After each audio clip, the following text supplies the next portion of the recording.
आज गेली 5 ते 6 दिवस झाले सांगलीमध्ये पुराच्या पाण्यामुळे बऱ्याच भागांमध्ये पाणी शिरले होते व घरामध्ये पाणी शिरल्यामुळे बऱ्याच लोकांना स्थलांतरित व्हावं लागलं होतं।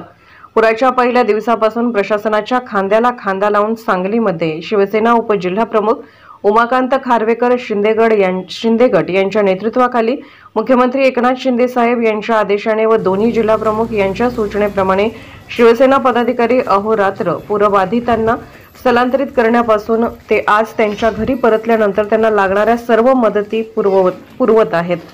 पूरबाधितांचे घरातील सामान हलवणे, पूरबाधितांना 17 व 13 नंबर शाळा या ठिकाणी ठेवण्यात आले, या ठिकाणी लागणारी मदत, त्याचबरोबर आज पूरबाधित कुटुंब त्यांच्या घरी परत आल्यावर त्यांना एक वेळचे जेवण बनवणे पाणी आलेल्या घरामध्ये शक्य नव्हते, म्हणून कुटुंबातील एकाने 100 लोकांच्या जेवणाची व्यवस्था करावी, याकरिता उपजिल्हाप्रमुख उमाकांत खारवेकर यांच्याशी संपर्क केला व त्यांना एक वेळचे जेवण उपलब्ध करून देण्यासाठी सांगितले। त्याप्रमाणे शिवसेनेचे उपजिल्हाप्रमुख उमाकांत खारवेकर, महिला जिल्हाप्रमुख राणीताई कमलाकर, शहर संघटक धर्मेंद्र आबा कोळी, तालुका प्रमुख विनायक येडके, उपशहर प्रमुख कुमारभाऊ राठोड, उपशहर प्रमुख सविताताई पवार यांनी जाऊन सर्व कुटुंबांना एक वेळच्या जेवणाची व्यवस्था करून दिली। पुरावर नियंत्रण आणल्याबद्दल मुख्यमंत्री एकनाथ शिंदे साहेबांचे व दोन्ही मुख्यमंत्री व सांगलीचे कलेक्टर, सांगलीमधील महानगरपालिका आयुक्त व प्रशासन, त्याचबरोबर जिल्हा पोलीस प्रमुख व सर्व जिल्ह्यातील पोलीस यंत्रणा व सर्व शिवसेना पदाधिकारी यांचे उपजिल्हाप्रमुख उमाकांत खारवेकर यांनी सर्वांचे आभार मानले। नागरिकांनीही मुख्यमंत्री एकनाथ शिंदे साहेबांचे व प्रशासनाचे शिवसैनिकांचे आभार मानले।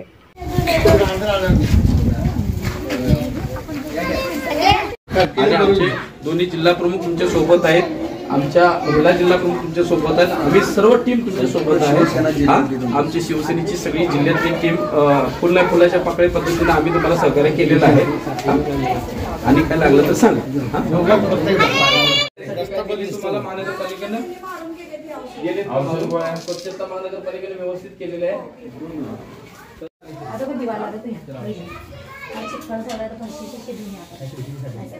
प्लॉट बागवान आम्ही इथं पाणी आलेलं आमच्या तिथं जाऊन आम्ही स्थलांतर झालो 17 नंबरमध्ये। त्याच्यानंतर प्रशासनाची आमची पूर्ण सोय केली। त्याच्यानंतर शिवसेनेचे जे पदाधिकारी होते त्यांनी पण आमची सोय केली आणि आम्ही घरापर्यंत जेवण आणून पोहोचवले। कोण आणून दिले जेवण तुम्हाला? शिंदेगट उपजिल्हाप्रमुख। तुम्हाला काय अडचण आली काय राहण्याची वगैरे सोय? नाही, तिथं म्हणजे शाळेत होती। मुख्यमंत्र्यांचा मी आभार मानतो। जय महाराष्ट्र। मी शिवसेना उपजिल्हाप्रमुख शिंदेगट उमाकांत खारवेकर।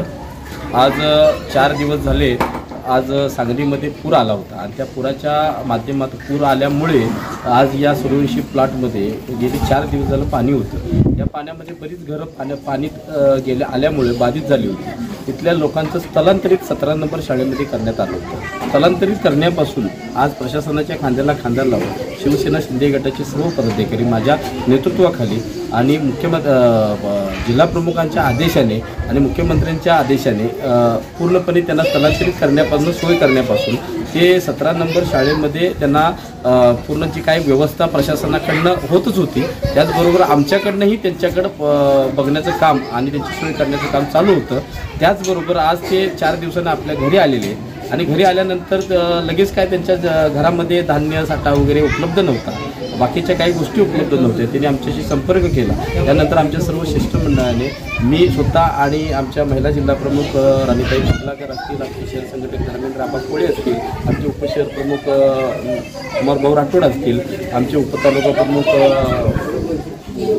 येडके साहेब असतील आणि आमचे भुई साहेब असतील, आमच्या उपशहर प्रमुख सविताताई पवार असतील, आमचे सर्व पदाधिकारी जे आहेत, आज आम्ही या ठिकाणी पोहोचलो आणि त्यांना सगळं जेवणाची पाकिटे पोच केलेली आहेत। आज जवळजवळ 50-100 कुटुंबांना लोकांपर्यंत आम्ही ही जेवणाची पाकिटं पोहोचवलेली आहेत, जेणेकरून आमची एक सामाजिक बांधिलकी आहे। मुख्यमंत्री आमची सामाजिक बांधिलकी जपून महाराष्ट्रामध्ये काम करत आहेत, त्याचा एक छोटासा भाग म्हणून आज सांगली जिल्ह्याच्या वतीने आम्ही हा उपक्रम म्हणजे छोटासा उपक्रम राबवलेला आहे। यात मुख्यमंत्र्यांचा सिंहाचा वाटा आहे, त्याचबरोबर जिल्हाप्रमुखांचेही आदेश आहेत आणि आमचे सर्व पदाधिकारी अहोरात्र 4 दिवस राबलेले आहेत। त्याबद्दल आमच्या सर्व पदाधिकाऱ्यांचा सुद्धा मी या ठिकाणी आभार मानतो।